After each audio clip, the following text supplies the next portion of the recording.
3 days before Thanksgiving, my phone buzzed. "Don't bother coming, you're not welcome here anymore." I stared at it, seated behind the glass desk in my Manhattan penthouse office, 39 floors above Central Park. Snow dusted the skyline. Below, guests stepped out of black cars and into the golden glow of the Sutton Royale Hotel. My hotel. Though my family didn't know that. The irony almost made me laugh. Almost. Another message followed. "We'll be arriving at the Sutton as usual tomorrow. At least, we still have our tradition, even if you've ruined everything else." Their tradition. The same 5-star hotel where the Cartwright family had celebrated Thanksgiving every year for the past 25 years. The place where I'd been made to feel like a stranger since I was 17. I picked up the desk phone.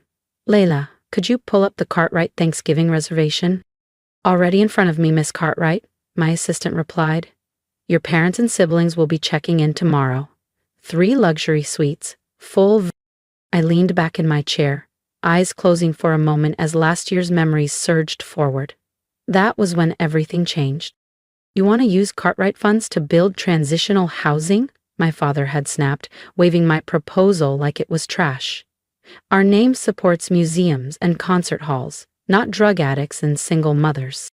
"People are struggling, Dad," I'd said, calm but firm. "We could help." My mother shook her head.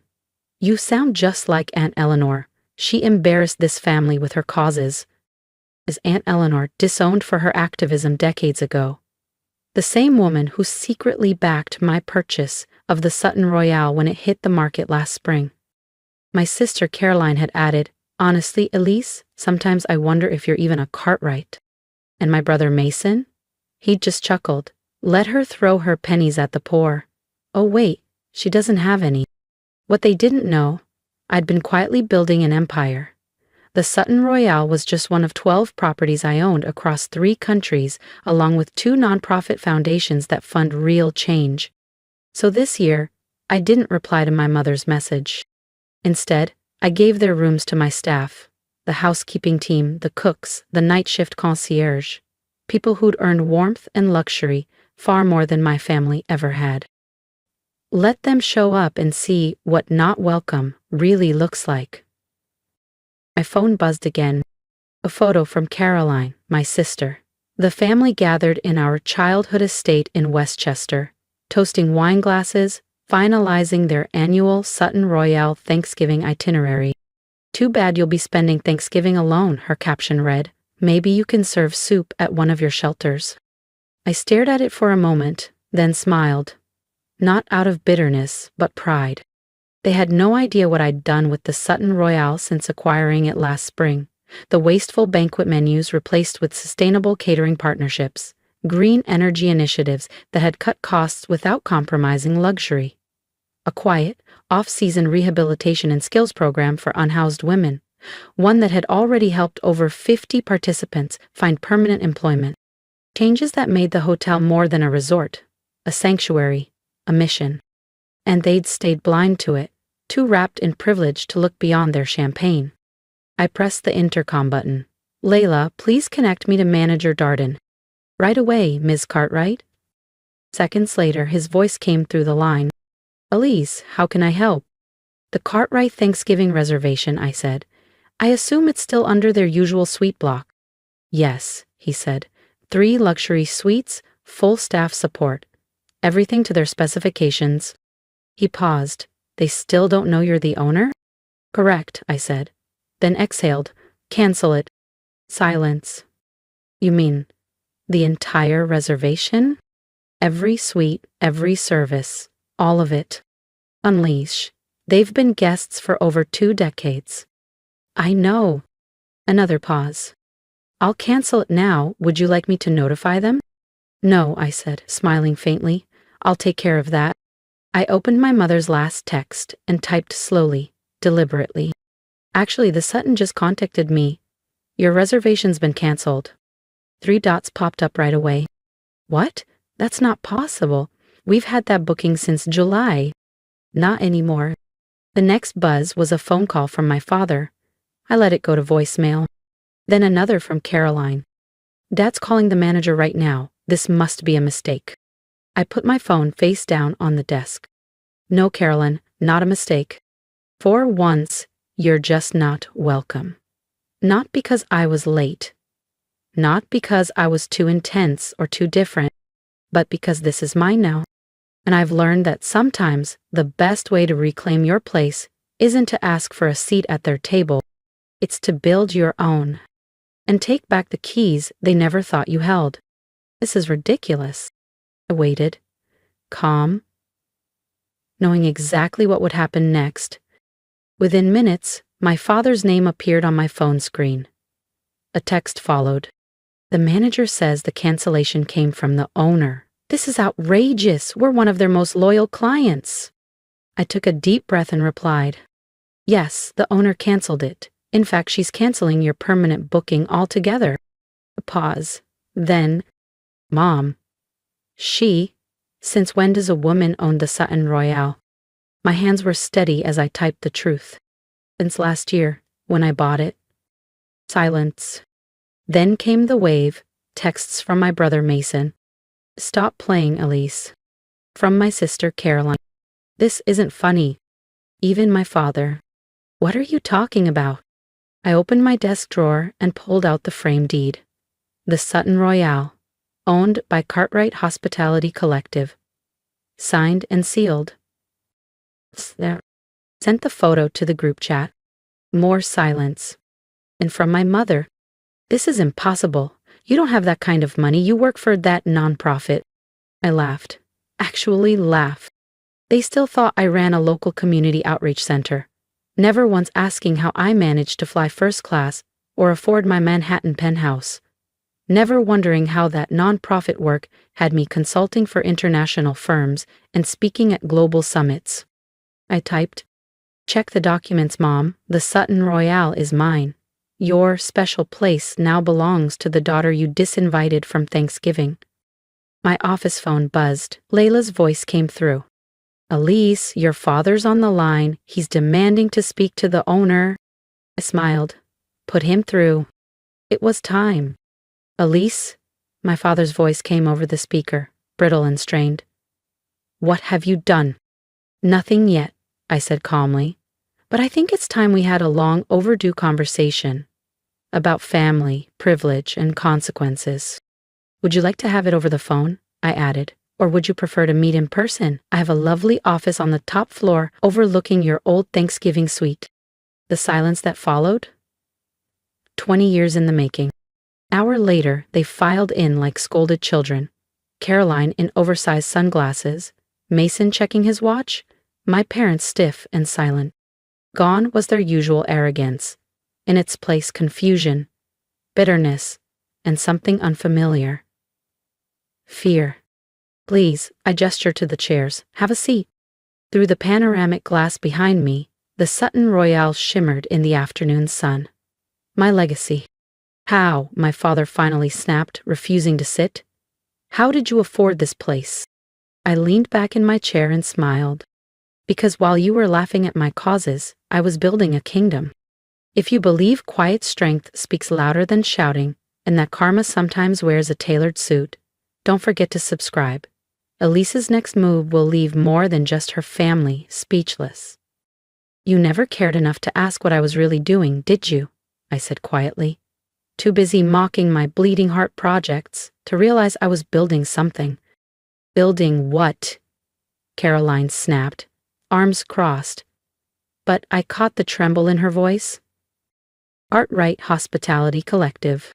Their expressions blanked. 15 luxury resorts, I continued, across 3 continents, every one of them sustainable, every one profitable, all of them blending elegance with social impact. My mother collapsed into a chair, her composure cracking for the first time in years. 15 resorts? She echoed faintly. But you run a nonprofit. No, I said, measured. I partner with nonprofits. We offer job training through transitional housing programs. We work with rehabilitation centers, shelters, and vocational schools.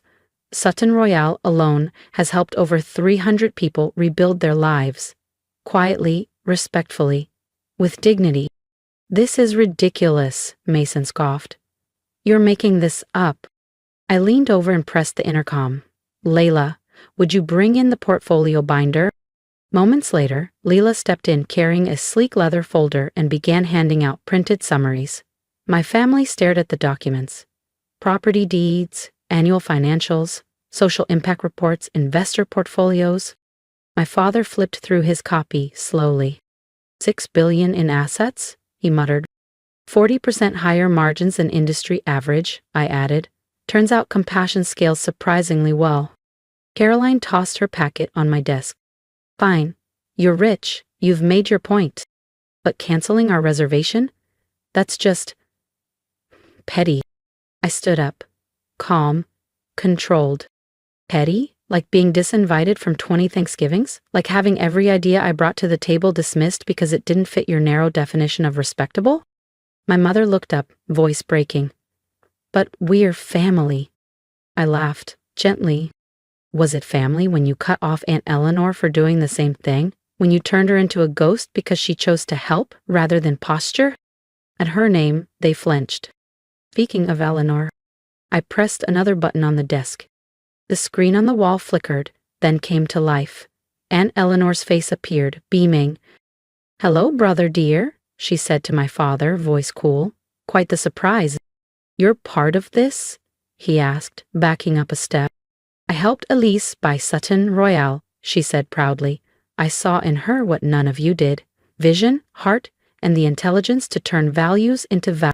You helped her take our special place, my mother accused. Eleanor's smile sharpened. Your special place? The one where you spent 2 decades making her feel small, while she quietly built something that serves thousands? We'll sue, Mason threatened. We have permanent booking rights. Check your contract, I said, calmly. It expired last month. No renewal clause. I didn't renew them, I said. Silence pressed down on the room like fog. Outside, the Manhattan skyline glittered under late afternoon light. Cars moved steadily below. Guests continued checking into the Sutton Royale. The world didn't pause. Paradise, it seemed, continued, indifferent to the unraveling in my office. Finally, my father spoke, voice low. What do you want, Elise? I turned toward the window. What do I want? I let the question hang there, then turned to face them. I want you to understand what you missed, not just about me, but about what success actually looks like. I walked slowly back to my desk. The Sutton Royale isn't just a luxury hotel. It's a platform, a proof of concept. Our properties have helped hundreds of people rebuild their lives. We've introduced eco-sustainable operations that the industry now copies. We've shown, with data and dignity, that business can serve both profit and purpose. And we're just supposed to accept this? Caroline challenged. That you're right and we were all wrong? No, I said calmly. You're supposed to learn from it, to understand that your vision of success isn't the only one. I tapped a button on my tablet. The wall screen lit up. Photos rotated across it. A mother and daughter graduating from one of our employment programs. A veteran receiving his hotel management certification. A group of children in crisp uniforms. Outside a newly built school in the Philippines. Funded by profits from our Bali property. This, I said, my voice softer now, is success. This is what you never saw. My father slumped into a chair, his eyes clouded. I was wrong, he whispered. The words hung in the air, 20 years late. We all were, my mother added, dabbing at her mascara with a silk handkerchief. Caroline stayed quiet. But the defiance in her eyes was gone. So, what now? Mason asked finally. I said back behind my desk. Up to you. Tomorrow, we're hosting Thanksgiving dinner, right here, not just for guests, but for staff, trainees, and anyone in our programs who needs a place to belong. I looked at each of them. You're welcome to join us, not as VIPs, not as guests of honor, but as people willing to listen, to understand, and maybe to change. My mother's voice cracked. You'd still have us, after everything? This was never about revenge, I said gently. It's about transformation. about giving you a chance to see what's possible when you care about something beyond yourselves. Aunt Eleanor smiled from the screen. Elise built something extraordinary, James. Something your parents would have been proud of. Not because it made billions, but because it made a difference. My father rose slowly. We'll need time. I nodded. Take it. But remember, I said gently, Thanksgiving dinner is at 6 tomorrow. If you come ready to see Sutton Royale through new eyes. They filed out in silence, no smug remarks, no parting shots, just quiet footsteps and the weight of their own awakening. Their shoulders slumped, their certainty unraveled. As the door clicked shut behind them, Aunt Eleanor's voice came through the screen again. You did it, sweetheart. You changed everything. I smiled at her image. No, we did it. You believed in me when no one else would. They'll come tomorrow, she said, with quiet conviction. Their pride may be bruised, but their eyes are opening. She was right. The next evening my family returned, not in black car-chauffeured town cars or luxury sedans, but in modest rentals. No red carpet airs, no designer bravado. They walked into the grand ballroom of the Sutton Royale, now transformed with long tables filled with staff, program graduates, and guests from all walks of life. Thanksgiving was alive in the room. Warm, human, real. They sat next to the people they once overlooked. They listened. To stories of addiction overcome, of careers started, of children thriving because their parents had been given a second chance. They didn't interrupt. They didn't flinch. For once, they absorbed. Caroline now oversees our education partnerships, developing programs that offer scholarships to staff families. Mason manages community outreach, coordinating with shelters and re-entry programs across the city. Even my parents have changed. They now proudly host events at the Sutton Royale, telling anyone who will listen about their daughter's vision for responsible luxury.